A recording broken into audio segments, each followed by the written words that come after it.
அனைவருக்கும் வணக்கம். தெய்வீக பலன்கள் சேனல் சார்பாக தங்களை அன்புடன் வரவேற்கிறோம்.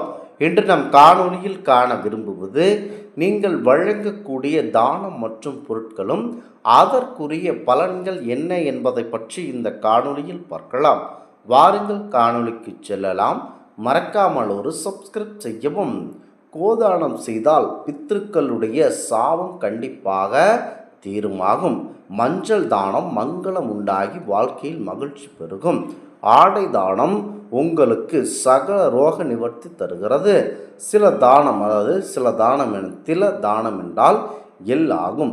இதற்கு நாம் செய்த பாவ விமோச்சனம் கண்டிப்பாக அடையலாம்.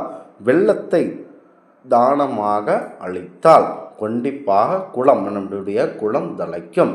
நெய்யை தானமாக கொடுப்பவருக்கு வீடு பேறு மகிழ்ச்சியாக இருப்பார்கள். சொர்ண தானம் செய்பவர்கள் கோடி புண்ணியம் உண்டாகும். வெள்ளி தானம் பெரியோர்களுடைய ஆசி கிடைக்கும். தண்ணீர் தானம் மனசாந்தி கண்டிப்பாக ஏற்படும். வெள்ளம் தானம் குல விருத்தி கண்டிப்பாக இருக்கும். ஆடை தானம் சகல விதமான வியாதிகளையும் நிவர்த்தி செய்யும். பூமி தானம் மிகரபாக சுகங்கள் கண்டிப்பாக தரும். மஞ்சள் தானம் மங்களம் கண்டிப்பாக உண்டாகும். நாம் இல்லாதவருக்கு செய்யும் தான தர்மங்கள் நமக்கு பல்வேறு நன்மைகளை தரும். எந்த தானம் செய்தால் என்ன பலன் என தெரிந்து வைத்து கொண்டு அதற்குரிய தானங்களை செய்தால் நம்முடைய வாழ்க்கை கண்டிப்பாக சிறப்படையும். முக்கியமாக கம்பளி தானம் செய்பவர்களுக்கு துர்சொப்பனம் துர்சகுண பயம் நிவர்த்தி கண்டிப்பாக நிவர்த்தி அடையும். சந்தனக்கட்டை தானம் செய்தால் உங்களுடைய வாழ்க்கையில் மாபெரும் புகழை எட்டுவீர்கள். அன்னதானம் சகல பாக்கியங்களையும் உண்டாக்கும். பால் தானம் சௌபாக்கியம் தருகிறது. தானத்தில் சிறந்தது அன்னதானம் என சொல்லுவார்கள். அன்னமிட்ட வீடு சின்னம் கெட்டு போகாது.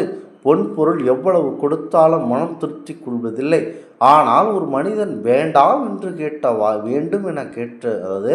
வேண்டும் என்று கேட்ட வாயால் போதும் போதும் என சொல்லி மன நிறைவோடு எழுவது சாப்பிடும்போது மட்டும்தான். தானம் செய்த குறுகிய நேரத்திலேயே பலனை தெரியப்படுத்துவது அன்னதானம் மட்டுமே. திருவண்ணாமலையில் அன்னதானம் செய்வதால் கிடைக்கும் பலன்களை அளவிட முடியாது. திருவண்ணாமலையில் யார் ஒருவர் பசித்தவர்களுக்கு உணவு கொடுக்கிறார்களோ அது அவர்களுடைய கர்ம வினைகளை போக்கி மாபெரும் சிறப்பம்சத்தை தரவல்லது.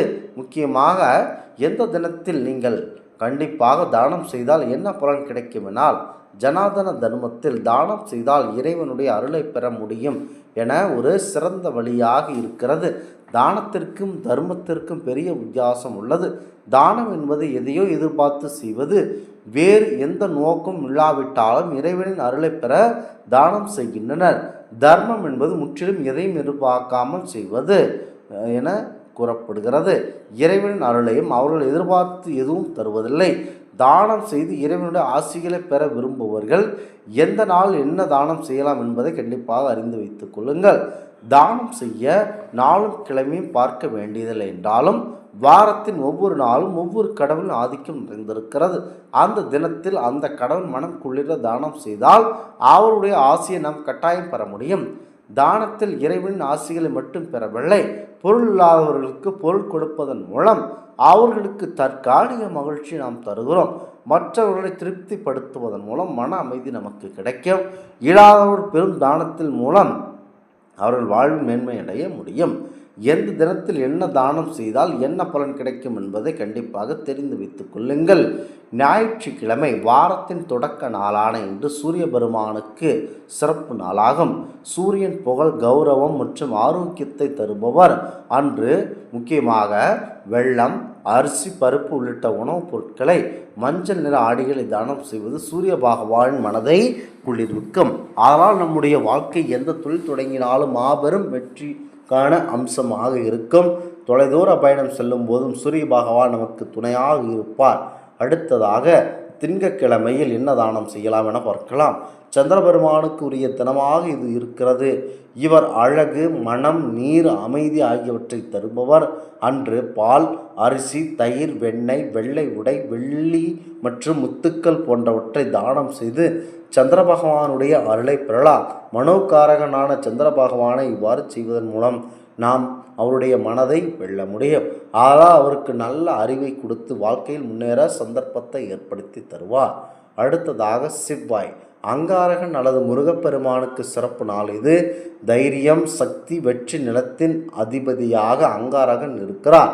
இன்று பருப்பு, நிலக்கடலை, சிவப்பு நிற பழங்கள், சிவப்பு நிற ஆடைகள், சிவப்பு நிற இனிப்புகள், ஆயுதங்கள், நிலம் ஆகியவற்றை தானம் செய்து அங்காரகனுடைய ஆசியும் பரமசிவபெருமான் மற்றும் முருகப்பெருமானுடைய ஆசியும் பெறலாம். புதன்கிழமை புத்தி, சொல், வியாபாரம் ஆகியவற்றுக்கு அதிபதியான புதன் பகவானின் நாள் இது. இன்றைய நாட்கள் பச்சை நிற ஆடைகள், பச்சை பயிறு, பச்சை நிற இனிப்புகள் ஆகியவற்றை தானம் செய்து புதன் பகவானுடைய அருளை பெற்று மாபெரும் சிறப்பம்சத்தை அடைய வேண்டும். வியாழக்கிழமை அறிவு மற்றும் அதிர்ஷ்டத்தின் கடவுளான குரு பகவானுடைய சிறப்பு நாள். இன்று பருப்பு வகைகள், லட்டுகள், மஞ்சள் துணிகள், மஞ்சள் வளையல் ஆகியவற்றை தானம் செய்து குரு பகவானுடைய அருளை பெறலாம். அதிர்ஷ்டம் மற்றும் மகிழ்ச்சியை பெற வெள்ளிக்கிழமை நாட்களில் அதிர்ஷ்டம், மகிழ்ச்சி, பொருள், கலை, செல்வம் ஆகியவற்றுக்கு அதிபதியான சுக்கிர பகவானுக்கு உரிய நாளாகும். மிகவும் மங்களகரமான இந்த நாள் தானம் செய்வது அதீத நன்மைகளை தரும். அரிசி, பால், தயிர், வெள்ளை ஆடைகள், சர்க்கரை ஆகியவற்றை தானம் செய்து சுக்கிர பகவானுடைய அருளை பெறலாம். சனிக்கிழமை நீதி மற்றும் கர்மாவின் கடவுளான சனி பகவானின் நாள் இது. இன்று எள், கடுகு, உளுந்து, கருப்பு ஆடைகள், இரும்பு பொருள் போன்றவற்றை தானம் செய்ய வேண்டிய நாளாகும். இன்றைய நாள் பொருளாதாரர்களுக்கு உதவி செய்வதன் மூலம் சனி பகவான் மகிழ்ச்சி பெற முடியும். இதனால் சனி பகவானின் உக்கிர பார்வையிலிருந்து கண்டிப்பாக நாம் தப்பித்து கொள்ள முடியும் என்கிறது சாஸ்திரம். இந்த ஆன்மீக தகவல் உங்களுக்கு பிடித்து இருந்தால் தெய்வீக பலன்கள் சேனலை கண்டிப்பாக சப்ஸ்கிரைப் செய்து கொள்ளவும். மீண்டும் ஒரு நல்லதொரு காணொளியில் உங்களை சந்திக்கிறோம். நன்றி, வணக்கம்.